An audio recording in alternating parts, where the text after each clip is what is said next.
தெனாலிராமன் கதைகள் 285. அகந்தை.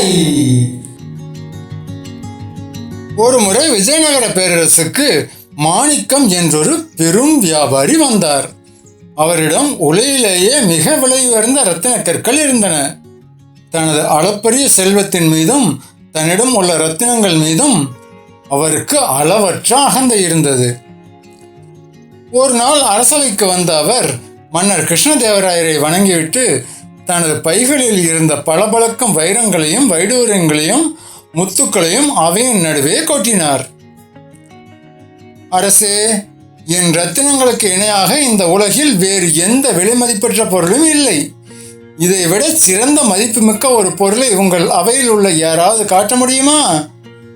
அப்படி யாரேனும் காட்டினால் இங்குள்ள என் ரத்தினங்கள் அனைத்தையும் அவருக்கே பரிசாக தந்து விடுகிறேன் என்று மிகவும் கர்வத்துடன் பகிரங்கமாக சவால் விட்டார்.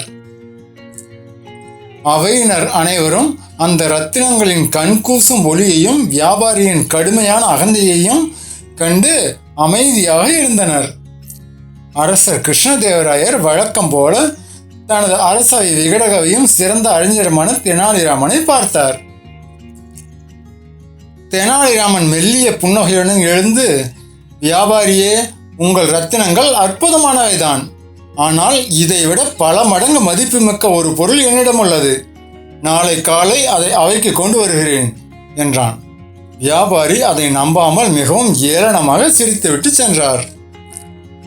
மறுநாள் அரசவை முழுமையாக கூடியது. வியாபாரி பெருத்த கர்வத்துடன் காத்திருந்தார். தெனாலிராமன் கையில் ஒரு சிறிய அழுக்கான துணி மூட்டையுடன் உள்ளே நுழைந்தான்.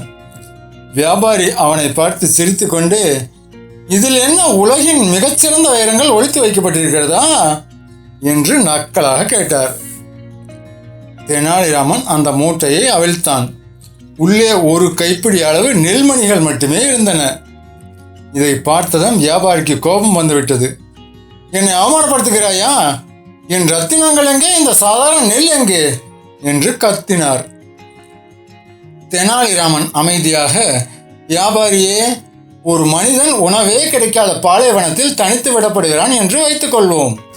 அவனுக்கு குடலை உருக்கும் கடும் பசி. அப்போது அவனிடம் உங்கள் ரத்தினங்கள் ஒரு மூட்டையையும் இந்த நெல்மணிகள் ஒரு மூட்டையும் கொடுக்கப்பட்டால் அவன் எதை தேர்ந்தெடுப்பான்? அவனது பசியை போக்க நெல் தான் பயன்படும். உங்கள் ரத்தினங்களை சாப்பிட்டு ஒருபோதும் உயிர் வாழ முடியாது. மனிதனின் உயிரை காக்கும் இந்த சாதாரண நெல்மணிகளே உலகில் மிகவும் மதிப்புமிக்கவை என்று விளக்கினான். இந்த ஆழமான விளக்கத்தை கேட்டதும் வியாபாரியின் அகந்தை சுக்குநூறாக உடைந்தது. உண்மையான செல்வம் எது என்பதை புரிந்து கொண்ட அவர் தனது தோல்வியை முழுமையாக ஒப்புக்கொண்டு தலைகுனிந்தார். அரசர் கிருஷ்ணதேவராயர் தெனாலிராமனின் கூர்மையான அறிவை பாராட்டி பரிசுகள் வழங்கினார். நீதி.